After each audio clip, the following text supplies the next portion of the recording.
अस्सलाम वालेकुम dear student. आज का जो हमारा टॉपिक है वो इंट्रोडक्शन टू कंसाइनमेंट है।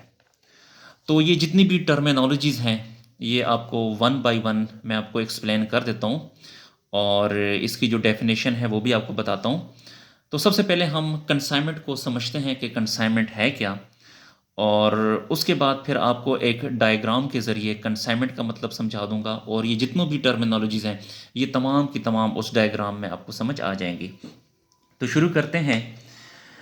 ये कारोबार का एक ऐसा सिस्टम होता है, यानी कंसाइनमेंट के बारे में मैं बात कर रहा हूँ कि ये कारोबार का एक ऐसा सिस्टम होता है जिसमें कारोबार का मालिक सामान खुद सेल नहीं करता बल्कि कोई और सेल करता है। अब सवाल ये पैदा होता है कि दूसरा बंदा हमारा सामान यानी मालिक का सामान क्यों सेल करेगा। तो आपको ये बताता चलूं कि दूसरा बंदा मालिक का सामान इसलिए सेल करेगा क्योंकि मालिक उसे सामान सेल करने पर कमीशन देगा। मिसाल के तौर पे मिस्टर अहमद जो कि पाकिस्तान में अपना कारोबार करता है, जिसकी सालाना सेल फ़र्ज़ करें 60,000 यूनिट है, तो वो चाहता है कि उसकी सालाना सेल में इजाफा हो। तो वो किसी दूसरे एरिए या स्टेट में किसी ऐसे शख्स को तलाश करेगा जो कि मिस्टर अहमद यानी मालिक के यूनिट सेल कर सके, मालिक के लिए यूनिट सेल कर सके। तो फ़र्ज़ करें कि मिस्टर अहमद ने दूसरी स्टेट में मिस्टर तौसीफ़ से रब्ता किया तो वो यूनिट सेल करने के लिए रजामंद हो गया। तो यहाँ पर जो मिस्टर अहमद है जो कि मालिक है उसे आपने कंसाइनर कहना है, उसे कंसाइनर कहा जाएगा। और जो मिस्टर तौसीफ़ है जो कि यूनिट सेल करेगा उसे कंसाइनी कहा जाएगा। और मालिक जो सामान कंसाइनी को भिजवाएगा उसे कंसाइनमेंट कहा जाएगा। याद रहे, कंसाइनी को जो सामान भिजवाया जाएगा, कंसाइनी के पास जब तक ये सामान रहेगा उसका मालिक कंसाइनर ही होगा। और इस माल यानी कंसाइनमेंट पे जितना भी खर्चा एक्सपेंसेस आएंगे वो मालिक ही बर्दाश्त करेगा। और कंसाइनी जब माल सेल करेगा तो उस सेल पर उसको मालिक कमीशन पे करेगा। डियर स्टूडेंट, ये छोटा सा तारुफ था। अब मैं आपको एक डायग्राम के ज़रिए बताता हूँ तो आपको ज़्यादा क्लियर हो जाएगा। जी, इस डायग्राम के ज़रिए आपको एक्सप्लेन करता हूँ। अच्छा, एक मिस्टर ए है और एक मिस्टर बी है। ये जो मिस्टर ए है ये कारोबार का मालिक है। तो जो मालिक होगा उसे हम कंसाइनर भी कह सकते हैं, प्रिंसिपल भी कह सकते हैं, ओनर भी कहते हैं। ठीक है जी। यानी जो मालिक है उसे आप कंसाइनर कहते हैं या प्रिंसिपल कहते हैं या ओनर कहते हैं, ये मालिक है। अब ये जो मिस्टर बी है, मिस्टर बी जो है इस मालिक के लिए अशिया सेल करेगा। ठीक है। तो मिस्टर बी जो है इसे आपने कंसाइनी कहना है या इसे आप एजेंट कहेंगे, ये माल सेल करने वाला होता है। ठीक है। तो मिस्टर ए क्या करता है कि अपनी अशिया यानी गुड्स जो है ये मिस्टर बी को भिजवा देता है यहाँ पर। ठीक है। अब ये जो गुड्स जो कि ए ने यानी मालिक ने बी को यानी कंसाइनी को भिजवाई हैं, तो ये जो गुड्स होंगी इस गुड्स को आपने कंसाइनमेंट कहना है। यानी मिस्टर ए जो है अशिया की सेल के लिए जो चीज़ें भी कंसाइनी को भिजवाएगा उन अशिया को आपने गुड्स यानी कंसाइनमेंट कहना है। ये अशिया कुछ भी हो सकती हैं। अगर इस मालिक का रेफ्रिजरेटर का बिजनेस है तो वो इसको रेफ्रिजरेटर भिजवाएगा। अगर कोई इसका कोई मशीनरी का बिजनेस है तो वो इसको मशीनरी भिजवाएगा। तो जो चीज़ भी ये इसको भिजवाएगा तो उन चीज़ों को आपने कंसाइनमेंट कहना है। अब ये जो मालिक है, मालिक क्यों अशिया इसको भिजवाता है? इसलिए क्योंकि इसने प्रॉफिट कमाना होता है। ज़ाहिर बात है, जब ए के लिए मिस्टर बी जो है अशिया सेल करेगा, कंसाइनमेंट को बेचेगा तो उससे प्रॉफिट होगा। तो ए का जो मकसद होता है वो प्रॉफिट कमाना है। तो ए जो है वर्क फॉर प्रॉफिट, ये प्रॉफिट के लिए काम करता है। अब बी जो है वो वर्क फॉर कमीशन करता है। यानी जो बी है, ये जो कंसाइनी है, ये मालिक के लिए जब अशिया सेल करेगा तो उस सेल पे बी को कमीशन मिलेगा। तो बी जो है इसलिए अशिया सेल करेगा ताकि वो अपना कमीशन सेल पे हासिल कर सके। यहाँ पर एक और बात बताना ज़रूरी है डियर स्टूडेंट के जब तक ये जो ए मिस्टर बी को अशिया भिजवाएगा, जब तक अशिया मिस्टर बी के पास रहेंगी तो वो अशिया का मालिक जो है मिस्टर ए ही होगा। ठीक है जी। जब अशिया मिस्टर बी सेल कर देगा तो जो लेने वाला होगा फिर वो मालिक बनेगा। ओनरशिप तब ट्रांसफ़र होगी जब मिस्टर बी जो है कस्टमर्स पे अशिया सेल करेगा। अच्छा, यहाँ पर एक और बात बताता चलूँ कि अच्छा, ये जो अशिया भेजने वाला है वो मालिक है जिसे हम कंसाइनर कहेंगे, जिसको अशिया भिजवाई जाती हैं वो कंसाइनी है या एजेंट है जो कि माल सेल करने वाला है। जो अशिया भिजवाई जाएंगी उसे आपने कंसाइनमेंट कहना है। अच्छा, यहाँ पे एक और बात बताता चलूँ कि जब मिस्टर ए अशिया इसको भिजवाता है कंसाइनी को तो उस पर कुछ एक्सपेंसेस भी आते हैं। वो एक्सपेंसेस इसे हम कॉस्ट ऑफ मटेरियल कहते हैं। मिसाल के तौर पे देखें, जब ये अशिया भिजवाएगा तो उस पर लोडिंग का एक्सपेंस आएगा, यानी अशिया को गाड़ी में लोड करने का एक्सपेंस आएगा, लोडिंग का एक्सपेंस आएगा। और गाड़ी वाले को जो किराया दिया जाएगा उसे हम फ्रेट कहते हैं, तो फ्रेट का भी एक्सपेंस आएगा। तो नुकसान से बचने के लिए मिस्टर ए जो है अशिया की इंश्योरेंस भी कराएगा, तो इंश्योरेंस की भी अदायगी करनी पड़ेगी, तो वो भी एक एक्सपेंस है, तो उसे हम ट्रांजिट इंश्योरेंस कहेंगे।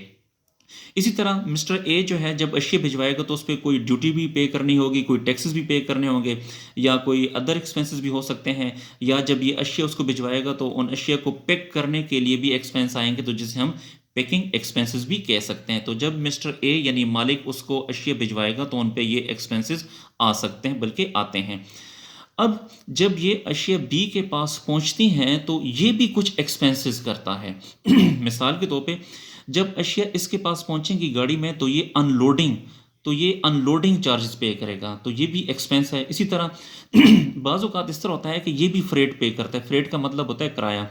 बाज़ औक़ात इस तरह होता है कि मालिक जो है वो रेलगाड़ी के ज़रिए अशिया भिजवाता है बी को, तो रेलगाड़ी वाले जो हैं वो स्टेशन पे ही अशिया उतार देते हैं, तो फिर मिस्टर बी जो है स्टेशन से गाड़ी के ज़रिए अशिया मंगवाएगा, तो उस गाड़ी वाले को जो किराया पे किया जाएगा उसे आपने फ्रेट कहना है। इसी तरह ये भी कुछ ड्यूटीज़ पे करेगा, कुछ टैक्सेस पे करेगा, या स्टोर का रेंट पे करेगा। या जहाँ पर बी ने इन अशिया को, इन कंसाइनमेंट यानी गुड्स को, इन अशिया को जिस जगह पे रखेगा, जिस स्टोर पे रखेगा, उस स्टोर का जो रेंट है वो भी देना पड़ेगा। इसी तरह अशिया की सेल के लिए कुछ ये स्टाफ भी अपने पास रखेगा, तो उस स्टाफ को आपने सैलरी भी पे करनी होगी। और इसी तरह अशिया की जो सेल है बढ़ाने के लिए वो एडवर्टाइजमेंट भी करेगा, या जो गोडाउन है, कोई गोदाम है, उसका रेंट भी पे करेगा। तो देखिए, ये जितनी भी एक्सपेंसेस है, ये याद रखें कि ये जितनी भी एक्सपेंसेस हैं, ये सारे के सारे एक्सपेंसेस जो हैं वो मिस्टर ए यानी मालिक पे करेगा। आई होप कि डियर स्टूडेंट इस डायग्राम से आपको अच्छी तरीके से समझ आ गई होगी। तो अब मज़ीद इसकी कुछ टर्मिनोलॉजीज़ हैं तो उसको समझते हैं। तो सबसे पहले है कंसाइनमेंट। ठीक है, तो कंसाइनमेंट समझते हैं जी। तो कंसाइनमेंट क्या है? Act of sending goods by owner to his agent.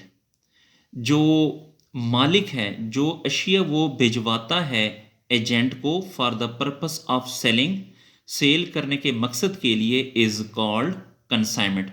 उसे आपने कंसाइनमेंट कहना है। यानी मालिक जो अशिया कंसाइनी को बेचने के मकसद के लिए भिजवाता है तो उसे आपने कंसाइनमेंट कहना है।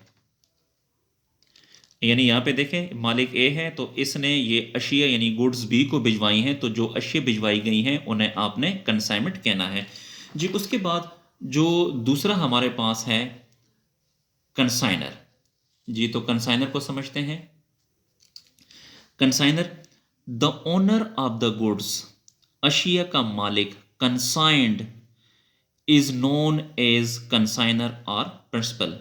The owner of the goods, goods का ओनर यानी अशिया का जो मालिक है, कंसाइंड जो कि भिजवाता है, इज नोन एज कंसाइनर और प्रिंसिपल। उसे आपने कंसाइनर कहना है या फिर प्रिंसिपल कहना है। तो यहाँ पे देखें, ये जो मिस्टर ए है ये अशिया भिजवा रहा है बी को, तो ये जो अशिया भिजवा रहा है मिस्टर ए, तो भिजवाने वाला यानी जो मालिक है उसे आपने कंसाइनर कहना है, या उसे आपने प्रिंसिपल कहना है, या उसे ओनर कहना है जी। नेक्स्ट है consignee. The agent of consignor is called consignee. Consignor का जो एजेंट होता है उसे कंसाइनी कहते हैं। यानी देखें, जो मिस्टर बी है वो इस ए का एजेंट है, यानी ए ने जिसको अशिया भिजवाई है, तो ए ने बी को अशिया भिजवाई है, तो बी को आपने कंसाइनी कहना है या इसे आपने एजेंट कहना है। डियर स्टूडेंट, ये टर्मिनोलॉजीज़ मैं आपको इसलिए बता रहा हूँ क्योंकि ये समझना लाजमी है, क्योंकि जब इस चैप्टर की आप एक्सरसाइजेज करेंगे तो उसमें ये जो नाम है ये आएंगे, ये टर्मिनोलॉजीज़ आएगी, तो आपको वहाँ पे समझने में आसानी होगी। अच्छा, नेक्स्ट है परफॉर्मा इनवाइस। परफॉर्मा इनवाइस क्या है? It is forwarding document sent by consignor to consignee. ये एक फॉरवर्डिंग डॉक्यूमेंट है, यानी ये एक ऐसा डॉक्यूमेंट है जो कि कंसाइनर भिजवाता है कंसाइनी को, showing the information about the goods consigned, जिसमें अशिया के बारे में तमाम इंफॉर्मेशन लिखी होती हैं। मिसाल के तौर पे ये जो मिस्टर ए हैं, इसने जब ये अशिया बी को भिजवाई हैं तो इन अशिया के बारे में जितनी भी डिटेल है वो एक डॉक्यूमेंट पे लिख के ए ने बी को भिजवाई हैं। तो वो जो डॉक्यूमेंट है, जिस डॉक्यूमेंट पे लिखा होता है कि इसमें ए क्वालिटी के 10 यूनिट हैं, बी क्वालिटी के 20 यूनिट हैं, सी क्वालिटी के 50 यूनिट हैं, और ए क्वालिटी के यूनिट आपने इस प्राइस पे बेचने हैं, बी क्वालिटी के यूनिट इस प्राइस पे बेचने हैं, और सी क्वालिटी के यूनिट्स आपने इस प्राइस पे बेचने हैं, वगैरह वगैरह। तो ये जो गुड्स हैं, यानी जो कंसाइनमेंट है, यानी ए ने जो अशिया बी को भिजवाई हैं, उन अशिया के बारे में जितनी भी इंफॉर्मेशन है वो इंफॉर्मेशन एक पेज पे, एक डॉक्यूमेंट पे लिख के मिस्टर ए यानी मालिक बी को भिजवाता है, तो उस डॉक्यूमेंट को अकाउंट सेल कहते हैं। सॉरी, उस डॉक्यूमेंट को परफॉर्मा इनवाइस कहते हैं। अच्छा, नेक्स्ट है account sale. It is a report sent by consignee to consignor. ये एक ऐसी रिपोर्ट होती है जो कि कंसाइनी भिजवाता है कंसाइनर को, शोइंग, जिसमें बताया जाता है, लिखा जाता है द अमाउंट ऑफ सेल, जिसमें लिखे जाता है कि कितनी सेल हुई है, एक्सपेंसेस, कितने एक्सपेंसेस हुए हैं, पेड बाय कंसाइनी, जो कि कंसाइनी ने पे किए हैं, his commission and any advance, commission के बारे में लिखा जाता है, और अगर उसने कोई एडवांस पे किया है तो उसके बारे में भी लिखा जाता है। मिसाल के तौर पे अकाउंट सेल का मतलब क्या है कि जब ए ने बी को अशिया भिजवाई हैं तो बी ने इन अशिया को सेल किया, तो सेल करने के बाद बी जो है अपना कमीशन भी काटेगा, और बी जो है इसने ये एक्सपेंसेस भी किए हैं, ठीक है। तो जब महीने का आखिर होगा या 2 महीने के बाद या हफ्ते की रिपोर्ट, जितने भी टाइम पीरियड इन दोनों के दरमियान जो एग्रीमेंट हुआ होता है, फ़र्ज़ करें कि इन दोनों के दरमियान जो एग्रीमेंट है कि आपने हर महीने रिपोर्ट देनी है, हर महीने जो है अकाउंट सेल की इंफॉर्मेशन देनी है, तो मिस्टर बी क्या करेगा? मिस्टर बी भी एक डॉक्यूमेंट पे ये तमाम डिटेल लिखेगा कि मैंने ए क्वालिटी के यूनिट 10,000 के सेल किए हैं, बी क्वालिटी के यूनिट 20,000 के सेल किए हैं, सी क्वालिटी के यूनिट फ़र्ज़ करें 30,000 के सेल किए हैं, तो 10, 20 और 30 ये टोटल सेल बनती है जी 60,000। और ये उस डॉक्यूमेंट पे ये भी लिखेगा कि इस 60,000 पे मैंने 15% या 10% जो कि इन दोनों के दरमियान डिसाइड हुआ था, फ़र्ज़ करें कि डिसाइड हुआ था 10%, तो बी ये भी उस डॉक्यूमेंट में शो करेगा कि मैंने 60,000 की सेल पे 10% जो है कमीशन भी काट लिया है, और मैंने अनलोडिंग चार्जेस इतने पे किए हैं, ड्यूटी इतनी पे की है, स्टोर का रेंट इतना दिया, स्टाफ को सैलरी इतनी पे की है, एडवर्टाइजमेंट और गोडाउन का जो खर्चा है वो इतना पे किया है। तो ये तमाम की तमाम इंफॉर्मेशन जो है वो एक डॉक्यूमेंट पे लिखेगा, तो वो डॉक्यूमेंट जो है मिस्टर बी यानी कंसाइनी ए को भिजवाएगा, तो इस डॉक्यूमेंट को हम अकाउंट सेल कहते हैं जी। नेक्स्ट है कमीशन, रिमूनरेशन यानी मुआवजा ऑफ कंसाइनी, कंसाइनी का मुआवजा for selling good is called commission. जो कंसाइनी होता है जब वो मालिक के लिए सामान सेल करता है तो उस सेल पे जो कमीशन काटता है, उस सेल का जो मुआवजा वो लेता है, तो उसे आपने कमीशन कहना है। बेसिकली जो है, इससे जो कंसाइनी है वो जो सेल करता है वो भी मालिक के लिए एक किस्म की सर्विसेज प्रोवाइड करता है, उसको सर्विसेज की जो है वो उस सर्विस की बिना पे जो रेट तयन होता है, मिसाल के तौर पे 10% अगर रेट है तो सेल का 10% निकालेगा, तो वो उसका रेमुनरेशन कहलाएगा, उसको आपने कमीशन कहना है। मिसाल के तौर पे मैंने अभी थोड़ी देर पहले आपको कहा था कि बी ने टोटल सेल की है 60,000, और इन दोनों के दरमियान मुआहदा हुआ है कि बी सेल पे 10% कमीशन काटेगा, तो बी ने 60,000 सेल का 10% 6,000 कमीशन काट लिया, यानी मुआवजा काट लिया, तो वो जो मुआवजा है, वो जो रेमुनरेशन है, उसको आपने कमीशन कहना है जी। उसके बाद है डेल क्रेडर कमीशन। ये भी एक कमीशन की एक किस्म है, तो इसके बारे में समझते हैं। The extra commission which is paid to consignee, ये एक एक्स्ट्रा कमीशन है जो कि कंसाइनी को कंसाइनर पे करता है। If loss on account of bad debt is borne by him, अगर वो सेल उधार पे करता है और उधार के पैसे, सेल के पैसे अगर कंसाइनी को ना मिलें, तो जाहिर बात है उसका ज़िम्मेदार कंसाइनी ही होता है, उसके जो पैसे हैं वो कंसाइनर को कंसाइनी ने ही पे करने होते हैं। तो इस एक्टिविटी पे जो है एक एक्स्ट्रा किस्म का कमीशन पे किया जाता है, तो जिसे हम डेल क्रेडिटर कमीशन कहते हैं। इसकी मिसाल मैं आपको समझाता हूँ। देखें, हर बंदे की कोशिश होती है कि वो सेल ज़्यादा करे, जितनी सेल वो ज़्यादा करेगा उतना ही कमीशन उसे ज़्यादा मिलेगा।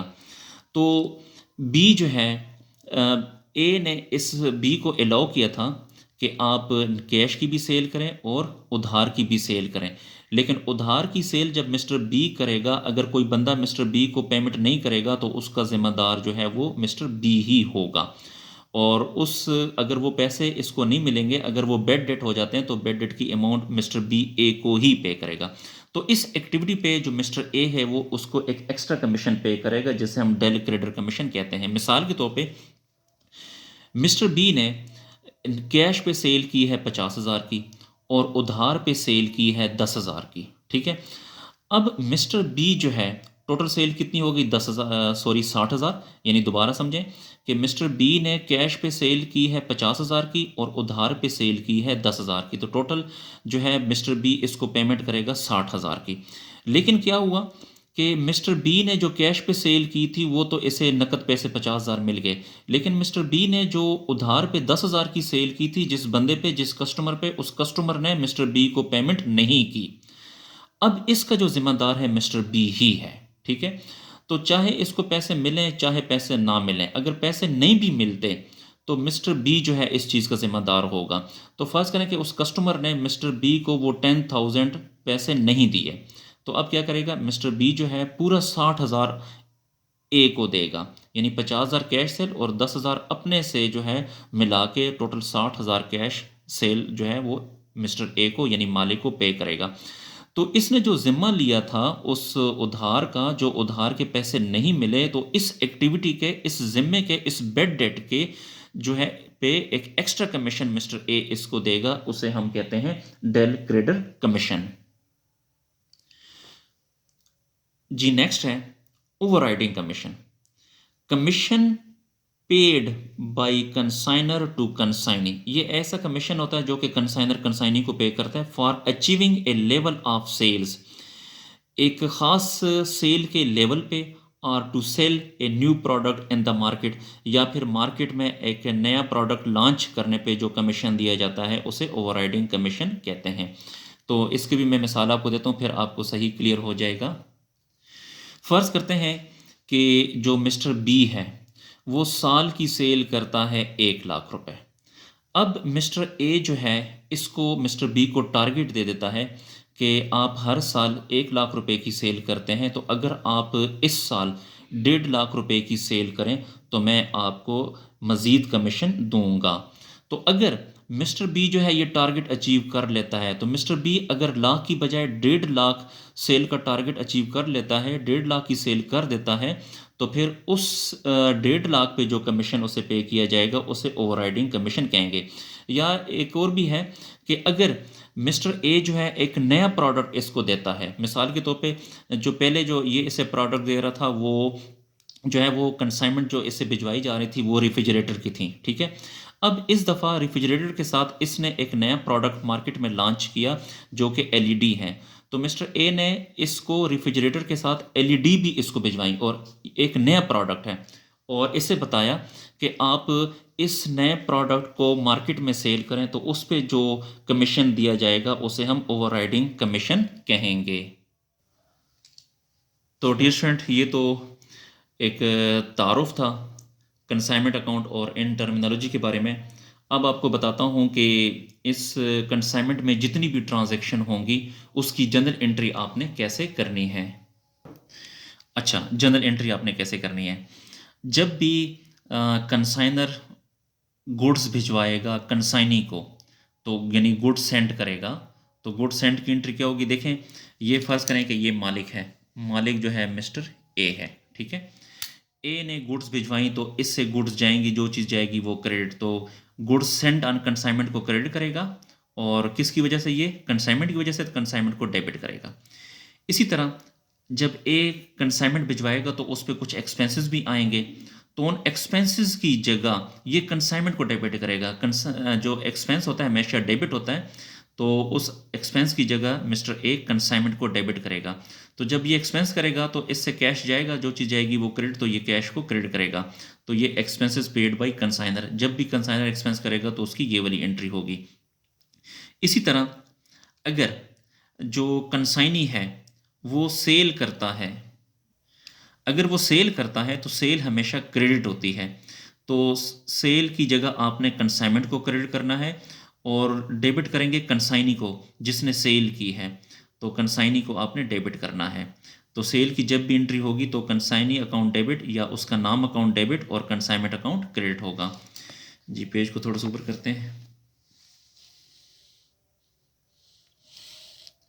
अच्छा, इसी तरह एक्सपेंसेस पेड बाय कंसाइनी, अगर एक्सपेंसेस कंसाइनी करता है तो फिर ये मालिक की एंट्री करेगा। देखें एक्सपेंस हमेशा डेबिट होता है, लेकिन एक्सपेंस की जगह मैंने आपको पहले भी कहा है कि कंसाइनमेंट को आपने डेबिट करना है, और जिस बंदे ने, जिस कंसाइनी ने एक्सपेंस किया है उसका नाम क्रेडिट होगा, ठीक है। अगर नाम नहीं है तो फिर कंसाइनी को आपने क्रेडिट करना है।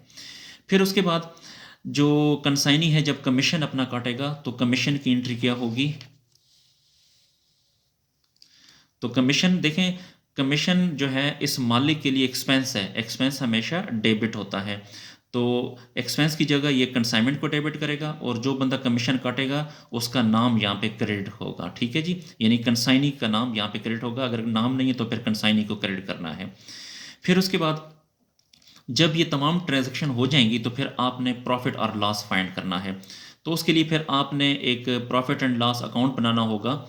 तो ये जो है प्रॉफिट एंड लॉस की एंट्री होगी। अगर प्रॉफिट होता है तो प्रॉफिट हमेशा क्रेडिट होता है, तो आपने प्रॉफिट को क्रेडिट करना है और कंसाइनमेंट को डेबिट करना है। अगर लॉस होता है तो फिर लॉस यानी प्रॉफिट एंड लॉस को डेबिट कर देंगे, कंसाइनमेंट को आपने क्रेडिट करना है। ये प्रॉफिट और लॉस जो है आपको कंसाइनमेंट अकाउंट से पता चलेगा। उसके बाद हमेशा डियर स्टूडेंट याद रखें, जब भी आप प्रॉब्लम या एक्सरसाइज सॉल्व करेंगे तो इसकी जो पहली ट्रांजैक्शन होगी यानी गुड सेंट वाली ट्रांजैक्शन, तो उसको आपने आखिर में उल्टा भी करना होगा। मिसाल के तौर पे यहाँ पे अगर आप देखें ये good Saint on consignment credit है, तो इसको आपने डेबिट करना है ट्रेडिंग में ट्रांसफ़र करने के लिए। तो ये देखें, ये गुड सेंट ऑन कंसाइनमेंट को डेबिट कर दिया और ट्रेडिंग अकाउंट को हमने क्रेडिट कर दिया, ठीक है। तो good sent transfer to trading account, इसको हमने ट्रेडिंग अकाउंट में ट्रांसफ़र कर दिया, तो ये गुड्स ऑटोमेटिकली जो है ट्रेडिंग अकाउंट में ट्रांसफ़र हो जाती हैं। तो उस ट्रेडिंग अकाउंट जब हम बनाते हैं, इस चैप्टर में हमने ट्रेडिंग अकाउंट बनाना नहीं है, वो बेसिकली हम फाइनल अकाउंट में बनाते हैं। तो ट्रेडिंग अकाउंट हम इसलिए बनाते हैं ताकि हमें ग्रॉस प्रॉफिट का पता चल सके। तो डियर स्टूडेंट, ये कंसाइनमेंट का एक तारुफ था, तो गुजारिश है कि इस वीडियो को कंप्लीट देखें और बहुत ही गौर से समझें, और इंशाल्लाह उम्मीद है कि आपको जो है समझ आ गई होगी। और अगर फिर भी आपको किसी पॉइंट की समझ नहीं आती तो आप कमेंट सेक्शन में जाकर मुझसे पूछ सकते हैं। अल्लाह हाफिज़।